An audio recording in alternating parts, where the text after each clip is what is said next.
The coronavirus is casting a shadow over tonight's first and only vice presidential debate. Debate planners are taking extra precautions to prevent the spread of the virus, including adding a plexiglass barrier to separate the candidates and placing them 12 feet from each other, more than 12 feet from each other. Now, the event comes nearly a week after the president's coronavirus diagnosis and less than a month ahead of the election. Tonight's vice presidential debate is anticipated to take on much higher stakes than in years past. So for more on this, we want to bring in Caitlin Huey-Burns. Caitlin, you are in Salt Lake City. That's where the debate is taking place.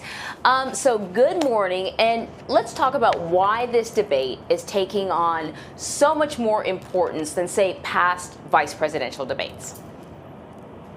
Hi, good morning from a beautiful Salt Lake City. The vice presidential debate in normal years is really kind of the undercard debate. People don't pay as much attention to it, and it doesn't usually do much to move the needle in any way for either campaign.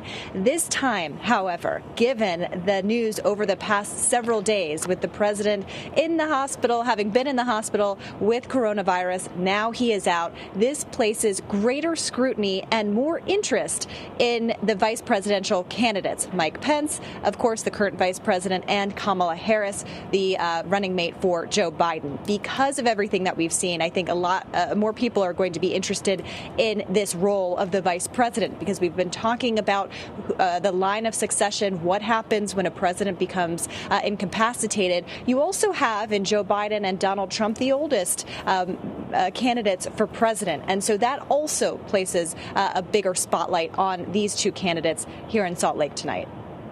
Based on what we've seen on the campaign trail from Senator Harris and Vice President Pence, how aggressive might these two candidates be with each other at the debate? Caitlin, I note that the vice president is no pushover when it comes to debating. We know that, but neither is Senator Harris. And what are you hearing then if there are going to be barbs traded? What do you hear might be the lines of attack from Senator Harris and the vice president?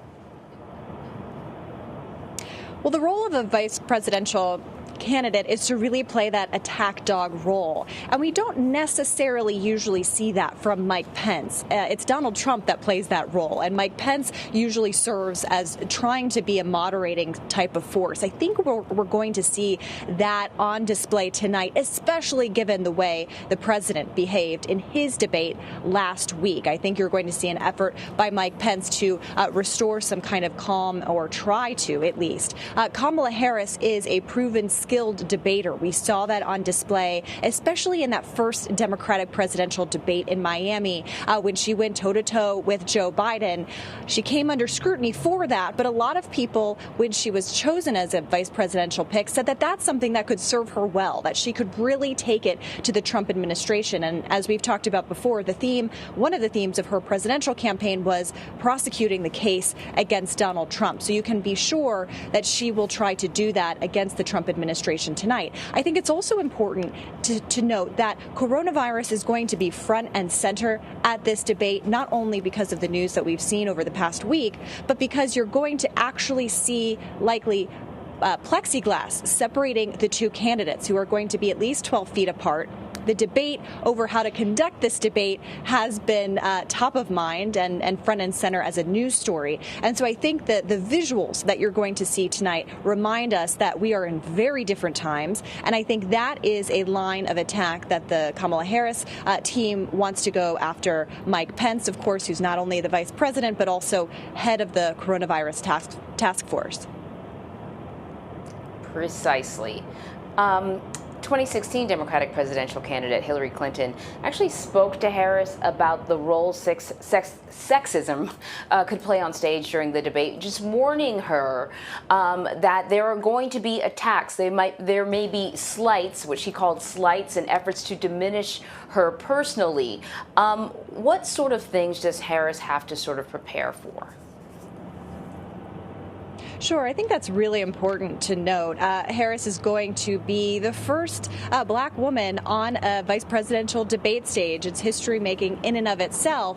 And we know from the debates in the Democratic primary that she can be that, real kind of prosecutor role, that kind of aggressive posture. There are questions about how that is received. Remember, in 2016, you could argue that Hillary Clinton largely won those debates, but she couldn't say the things that Joe Biden said to Trump in the last debate. Joe Biden called the president a clown, and he told him to shut up.